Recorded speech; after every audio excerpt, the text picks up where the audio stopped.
여러분 안녕하세요. 하울림 독사입니다. 오늘도 마리노 레스트레포 증언 네 번째 읽어보는 시간입니다. 오늘은 3번 십자가의 침묵입니다. 저는 저의 체험을 통해 천국, 지옥, 연옥을 체험하였으며 그것들을 증거하기 위한 삶을 살고 있습니다. 저는 여러분 어느 누구도 연옥조차도 가지 않길 원합니다. 그곳에서 영원히 겪을 일은 끔찍함 그 이상이기 때문입니다. 연옥과 지옥은 감옥에 비유할 수 있습니다. 연옥과 지옥의 차이점은 한 곳은 일시적으로 머무는 곳이고 또 하나는 영원히 머무는 곳이라는 것입니다. 많은 사람들이 자신이 연옥에 갈 것이라고 생각합니다. 마치 천국을 목표를 하는 것이 아니라 연옥을 목표로 사는 것 같이 말입니다. 여러분은 제가 체험한 것을 믿지 못할 수도 있지만 그것은 상상을 초월하는 것입니다. 저는 그 어느 누구도 감옥에 가는 것을 원치 않기 때문에 지금 이렇게 증거하고 있는 것입니다. 루카복음 12장에서 주님은 말씀하십니다. 너를 고소하는 사람이 있거든 그와 함께 법정에 가는 길에서 화해하도록 힘써라. 그렇지 않으면 그가 재판장에게로 가 형리에게 넘겨 감옥에 가둘 것이다. 너는 마지막 한 푼까지 다 갚기 전에는 결코 거기에서 풀려나오지 못할 것이다. 그것이 연옥입니다. 누가 형리입니까? 사탄입니다. 사탄은 바로 마지막 한 푼까지 다 갚을 때까지 감옥에 가두는 자입니다. 오늘 밤 제가 나누고자 하는 내용은 침묵의 십자가 길입니다. 십자가 위의 침묵만큼 위대한 침묵은 없으며 십자가 뒤에 놀라운 신비가 있습니다. 그러나 사실 대부분의 크리스천은 십자가를 거꾸로 하고 있습니다. 대부분의 사람들은 십자가의 의미를 알게 되면 뒤돌아 가버립니다. 그러나 우리는 자신을 십자가 나무에 내려놓아야 한다는 것을 알아야 합니다. 우리는 단지 예수님을 십자가에 못 박은 자들을 향해 비난을 하거나 그것을 증거하거나 예수님의 고통을 이야기하며 예수님의 십자가 길 옆에서 울기 위해 불림을 받은 것이 아니라 우리 자신이 십자가를 지고 십자가 내려놓기 위해 불림을 받은 것입니다. 십자가를 이야기할 때 주님께서 저에게 보여주신 것이 있습니다. 예수님은 공생활 3년 동안 아주 많은 친구들이 있었습니다. 가는 곳마다 그들이 몰려왔습니다. 그러나 십자가에 못 박힐 때 몇 명이나 그곳에 있었습니까? 여자들 몇몇과 성모님과 함께하던 요한 외에는 다 도망가고 없었습니다.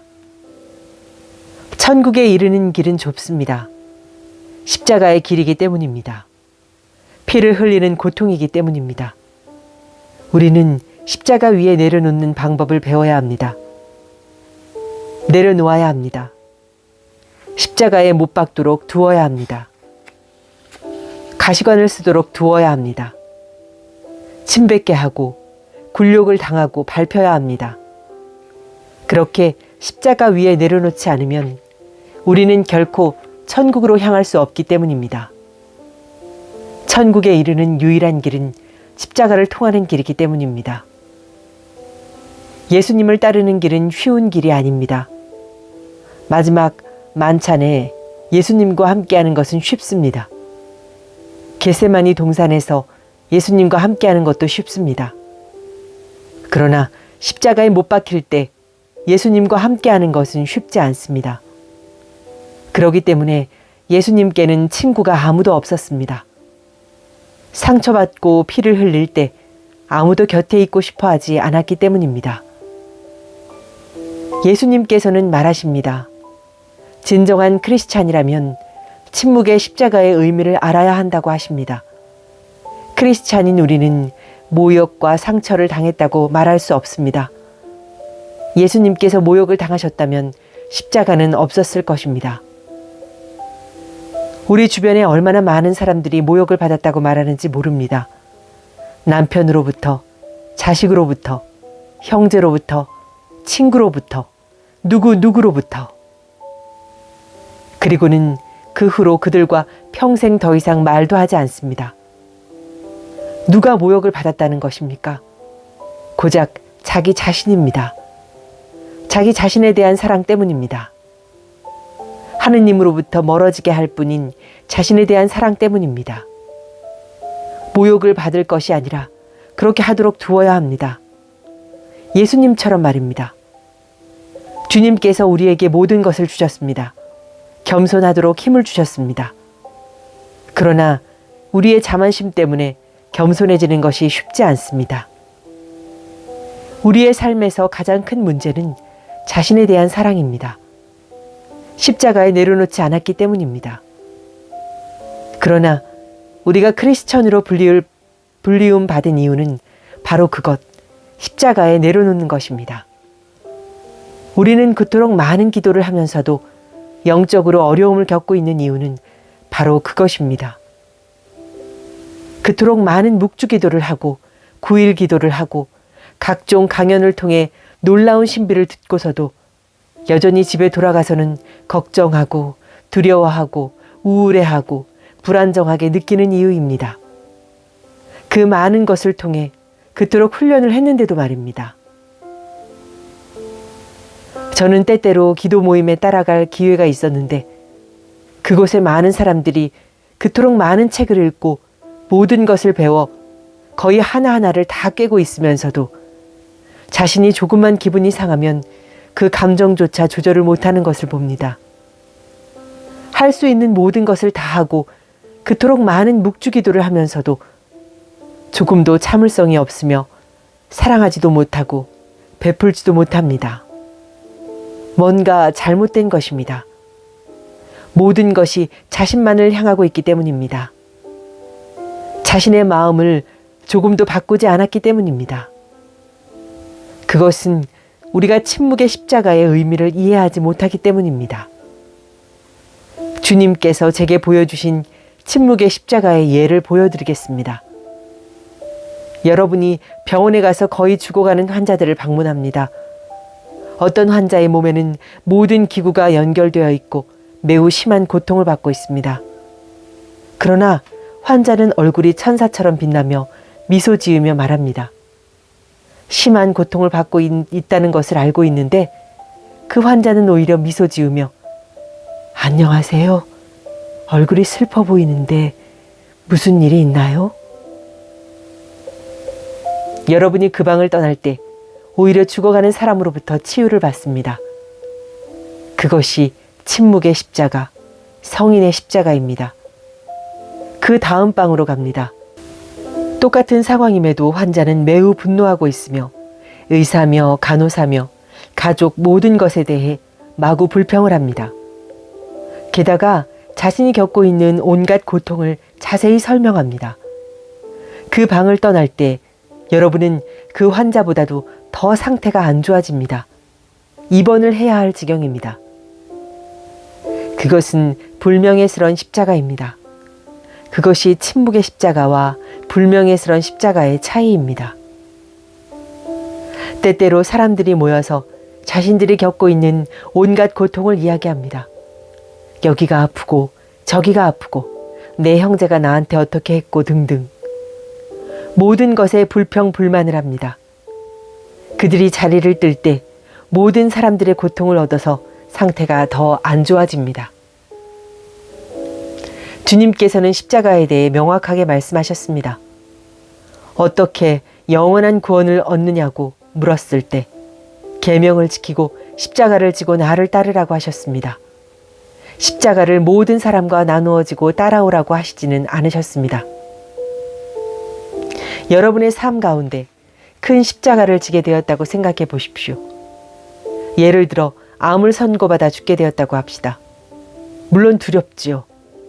여러분은 여러분의 공동체에 가서 이 십자가를 질 힘을 갖기 위해 자신을 위해 기도해 줄 것을 청할 수 있습니다. 그러나 그곳에 가서 여러분 고통의 이것저것을 모든 사람에게 떠들며 불평할 것이 아닙니다. 여러분은 그 고통과 아픔을 삶의 큰 기회인 것으로 알고 영혼을 치유하고 죄를 기워 갚도록 해야 합니다. 고통은 구원의 이름이며 진정한 고통은 우리를 치유하기 때문입니다.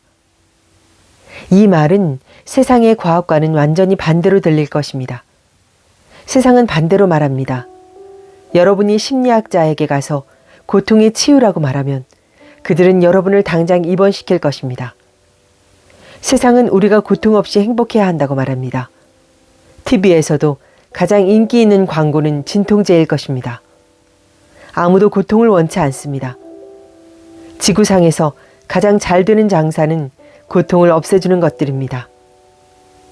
여러분이 이해하지 못하는 것이 있습니다. 우리의 경미한 두통도 연옥 영혼을 위해 봉헌할 수 있으며 우리의 그토록 많은 죄를 기어 갚을 수 있습니다. 우리의 작은 고통도 그렇게 할 수 있는 것입니다. 우리들의 영혼에 너무도 좋은 것들이 많이 있지만 그 모든 것이 세상의 가르침과는 정반대임을 알아야 합니다. 십자가의 가르침은 여러분이 세상에서 배운 모든 것들과는 정반대입니다. 그것은 인류가 찾고 있는 것과는 완전히 반대입니다. 그것은 고통에 관한 것이기 때문입니다. 어떤 사람이 자신의 어머니에 대해 불평불만을 하며 자신을 따라다니며 못살게 군다고 말할 때 우리가 주님에게 봉헌하십시오 하고 말하면 그는 여러분을 미워하겠지요. 그들은 여러분이 함께 동조하며 맞아, 너희 엄마는 엉망이야 라고 말하는 것을 원하겠지요. 그러나 사실은 우리는 그 어려움을 받아들여야 합니다. 진정한 크리스찬은 우리는 그것을 받아들여서 그것이 우리의 구원이 되고 우리를 정화시키도록 해야 합니다. 어떤 사람들은 주님을 위해 많은 것을 버렸다고 말합니다. 많은 사제, 수도자, 종교인들이 가족과 모든 것을 버리고 수도원으로 들어가면 사람들이 어떻게 그럴 수 있느냐고 감탄합니다. 그러나 그 중에도 자신을 포기하지 않은 사람이 있습니다. 그것은 가장 나쁜 상황입니다. 어떤 수도원은 그 사람으로 인해 악몽을 겪기 때문입니다. 그 사람이 나머지 수도자들을 성인이 되도록 만듭니다. 그러므로 우리는 성화되기 위해서는 수도원도 아니고 다른 곳이 아닌 우리 마음 안으로 가야 합니다. 사제든 수녀든 수도자가 되는 것은 오직 은총으로만 가능합니다. 우리 모두에게는 부르심이 있습니다. 주부로서, 종교인으로서, 목수로서 등등. 여러분은 자신이 무엇으로 불리움을 받았는지를 확실히 알고 자신을 성화시켜야 합니다. 그리고서 매일 주님께서 주신 모든 작은 일에서부터 일어나는 모든 일을 주님께 봉헌해야 합니다. 그것이 십자가를 살게 하며 침묵의 십자가를 만듭니다. 주님께서 우리에게 원하시는 것은 다른 것이 아닌 주님께서 우리에게 주신 우리의 미소한 작은 마음, 미소한 삶을 살기를 원하시는 것입니다. 그러나 우리는 모든 것을 하려고 하고 모든 것을 가지려 합니다. 사람들에게 이 굶주려가는 사람들을 어떻게 하지? 이 세상을 어쩌면 좋아? 하고 말합니다. 그러나 전 세상이 문제가 아니라 바로 자신이 문제임을 알아야 합니다. 주님께서 여러분에게 주신 작은 세상, 자신의 일을 돌보십시오. 성당에 가면 5명의 자녀가 있는 어머니가 하루 18시간, 하루 종일 성당에서 살다시피 합니다. 자기 가족은 내버려 둔 채로 말입니다. 사람들은 그녀에게 너무 좋은 사람이고 너무 책임감 있는 사람이야 라고 말합니다. 그러나 가정은 엉망입니다. 우리의 개개인 사역은 우리가 속해 있는 곳에서 시작해야 합니다. 자신이 있는 곳을 먼저 올바르게 해놓아야 합니다. 우리는 모든 것을 한꺼번에 할 수 없습니다. 우리는 모든 세상을 구원할 수 없습니다. 여러분이 저처럼 주님의 현존 앞에 나아가게 되면 주님께서는 여러분에게 온 세상이 어떻게 됐느냐고 묻지 않으시고 여러분의 작은 마음, 작은 삶이 어떻게 되었냐고 물으실 것입니다. 미소한 우리 자신에 대해 물으실 것입니다. 우리의 이 미소한 자신으로 되는 것은 아주 단순합니다. 우리가 잊고 있는 것이 있습니다. 우리의 창조주께서 사람으로 왔을 때 가장 기본적인 자연 가운데, 가축 가운데에서 오셨습니다. 그곳에 의미가 있는 것을 아십니까? 주님은 나사렛에 있는 자신의 집에서도 태어나지 않으셨습니다. 그것이 우리에게 주시는 의미입니다. 단순함과 겸손함입니다. 삶의 가장 기초가 되는 것들이 우리를 구원합니다. 그러나 오늘날 우리의 문제가 무엇입니까? 우리는 너무 바쁘고 너무 크고 넓은 삶을 살려고 합니다. 사람들이 뉴스를 볼 때 7시 뉴스로도 충분치 않아 8시 뉴스, 9시, 11시 뉴스, 그러고 나서도 전화로 사람들과 또 그 이야기를 합니다. 여기에 큰 덫이 있음을 알아야 합니다. 우리 영혼의 적은 우리를 매우 바쁘게 만들려고 합니다. 우리에게 많은 정보를 주려고 합니다. 왜냐하면 우리가 많은 정보를 가질수록 우리의 지식은 줄기 때문입니다. 사실입니다. 어떤 사람을 만나면 자신이 읽은 모든 것, 본 모든 것 등 광대한 정보를 주곤 합니다. 생각해 보십시오. 그 정보는 자신을 위한 것이 아닙니다. 남에게 주려고 하는 것입니다. 남에게 주기 위해 모든 정보를 쌓아놓습니다. 그것이 우리가 살고 있는 세상입니다. 모든 것이 엉망입니다. 우리는 작아져야 하고 주님은 커져야 합니다. 그것이 세례자 요한의 메시지입니다. 너무도 큰 메시지입니다. 우리는 사라져야 하고 주님은 나타나야 합니다. 그와 같이 저도 지금 저에 대해 말하고 있는 것이 아닙니다. 저에 대해 말하면 저는 큰 죄인에 불과합니다. 그러나 저는 그분, 바로 예수님에 대해 말할 수 있습니다. 그분이 왕이신 창조주이시며 우리가 말해야 할 것은 오직 그분뿐이기 때문입니다. 우리로 말하자면 형편없는 비참한 존재일 뿐입니다. 많은 크리스천들이 자신이 선하다고 생각합니다. 그렇게 믿습니다. 죄가 없다고 여기고 고백성사 할 것이 없어 고백성사도 안 합니다. 그것이 바로 사탄이 모든 곳에서 하고 있는 일입니다. 아침에 일어나서 자신이 매우 선하다는 생각이 든다면 그것은 그렇지 않다는 의미입니다. 가장 큰 착각입니다. 그런 상태가 되면 돋보기를 들고 교회로 가서 모든 사람들의 흠을 찾아냅니다. 그리고 교회에 아무도 마음에 드는 사람이 없습니다.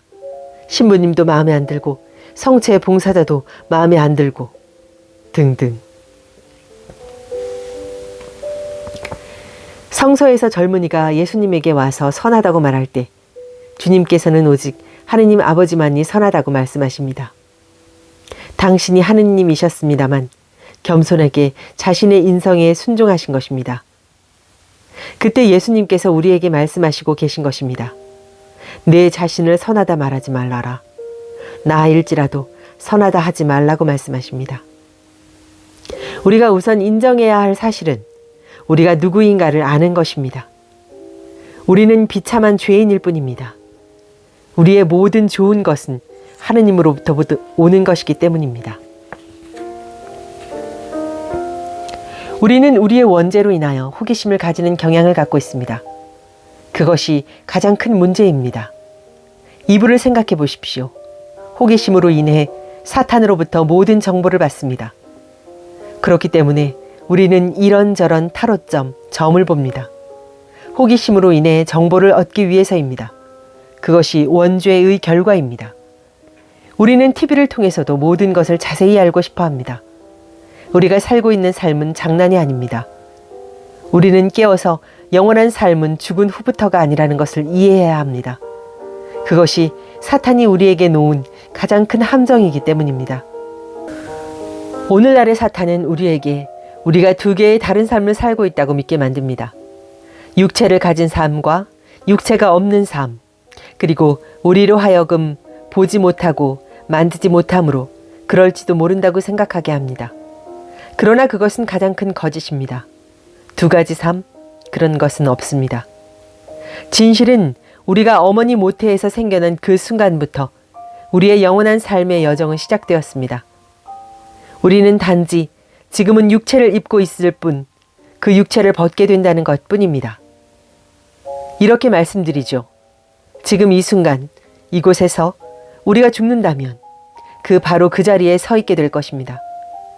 그러나 우리 각자 우리 삶에서 행했던 것들에 따라 다른 영적 단계이기 때문에 서로를 보지를 못할 것입니다.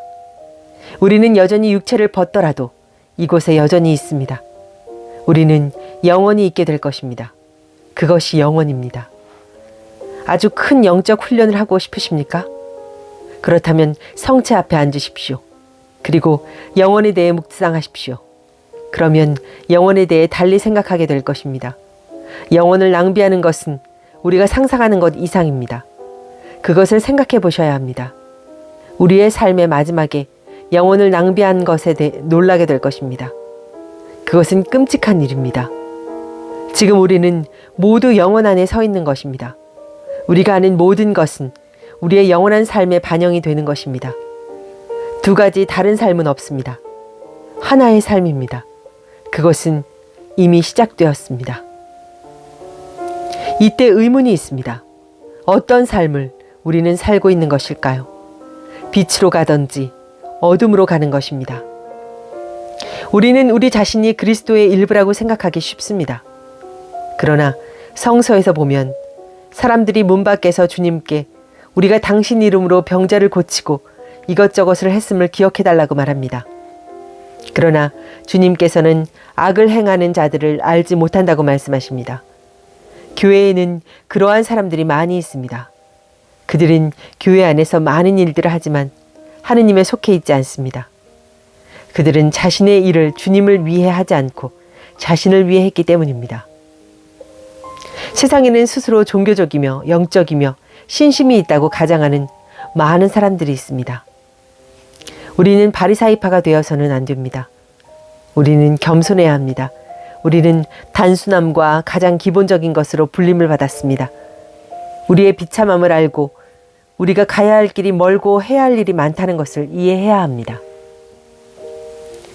이 말은 사람들로부터 희망을 앗아가기 위해 하는 말이 아닙니다. 그것은 현실입니다. 하느님의 자비는 너무도 크시기에 주께서 우리에게 오셔서 모든 정보를 자르고 다져서 우리가 소화할 수 있도록 하셨습니다. 다른 방법으로는 우리가 이해하지 못하기 때문입니다. 우리는 우리 자신에게 물어야 합니다. 내가 무엇을 하고 있는 건가? 내가 올바른 이유로 여기에 있는가? 내 삶이 어떻게 되는지 두려워서 이러는 건가? 혹시 다른 것일지도 몰라서인가? 진리를 알고 내 마음으로 하느님을 찾으려는 이유가 아닌 다른 것인가? 나는 왜 묵주기도를 하고 미사를 보고 고백성사를 하는가? 나는 참으로 그것을 믿는가? 그것이 그리 심각한 것인가? 혹시 내가 그런 척을 하고 있는가? 그것을 하지 않으면 잘못될까 봐 두려워서인가? 우리가 그것에 진지해지지 않으면 우리는 삶을 낭비하고 있는 것입니다. 많은 가톨릭 신자로부터 듣는 말이 있습니다. 나는 하느님에게 화가 나. 하느님이 내 삶을 왜 이렇게 두는지 모르겠어. 라고 합니다. 사람들은 기도를 하면 답을 즉시 받길 원합니다. 비즈니스를 하든 말합니다. 자신들이 생각하는 답이 아니면 우울해합니다. 기도를 했는데 아무런 답도 효과도 없다고 말합니다. 그들이 일시적인 유익을 바라고 있기 때문입니다. 주님께 기도할 때 이것을 기억하셔야 합니다. 주님께서는 일시적인 유익이 아니라 영원한 유익만을 주십니다. 여러분이 어린아이를 보고 있다고 생각해 보십시다. 좀 떨어진 곳에 아이가 놀고 있습니다. 여러분이 무엇인가 하고 있는 동안에 아이가 넘어졌습니다. 아이가 괜찮은 것을 알고 있는 여러분은 그곳에 달려가지 않습니다. 아이는 울고불고 난리입니다. 그러다 조금 후에 아이는 여러분에게 와서 좀 전에 있던 일을 불만스럽게 말합니다. 그러면 여러분은 오 저런 그런 일이 있었어? 하며 몰랐던 듯이 말합니다. 그리고는 아이는 곧 다시 기분이 좋아져서 제자리로 돌아갑니다. 여러분이 보지 못했다고 생각합니다. 똑같은 일이 여러분이 성체 앞에 나아가 기도할 때 일어납니다. 차를 잃을 것 같습니다. 내 남편이 떠났습니다. 이런 문제, 저런 문제. 그러면 주님께서 말씀하실 것입니다.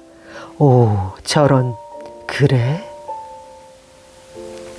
그러나 주님은 다 보고 계시고 여러분에게 일이 생기기 전부터 모든 걸 이미 알고 계셨습니다.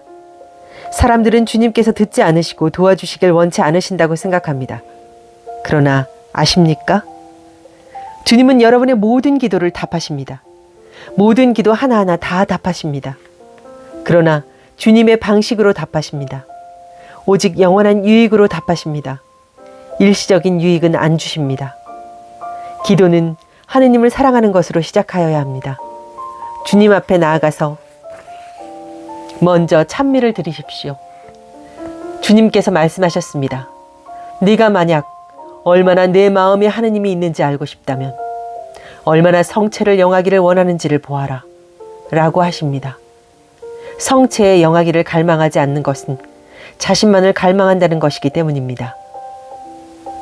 우리는 성체 앞에 충분히 오랫동안 머물러 있어야 합니다. 그래야만이 우리는 목자의 소리를 알아들을 수 있기 때문입니다. 오늘날 세상에는 너무나 많은 혼란이 있고 정보의 홍수로 인해 우리는 목자의 소리를 알아듣지 못하기 때문입니다. 누구의 목소리인지 알지 못하기 때문입니다. 성체 앞에 충분히 오래 머무르며 목자의 목소리를 알아듣는 법을 배우십시오. 네, 오늘 여기까지 읽도록 하겠습니다. 다음 시간에 4번 속죄와 보속에 대해서 읽어보도록 하겠습니다. 오늘도 긴 영상 시청해 주셔서 감사드립니다. 하울림 독서였습니다. 감사합니다.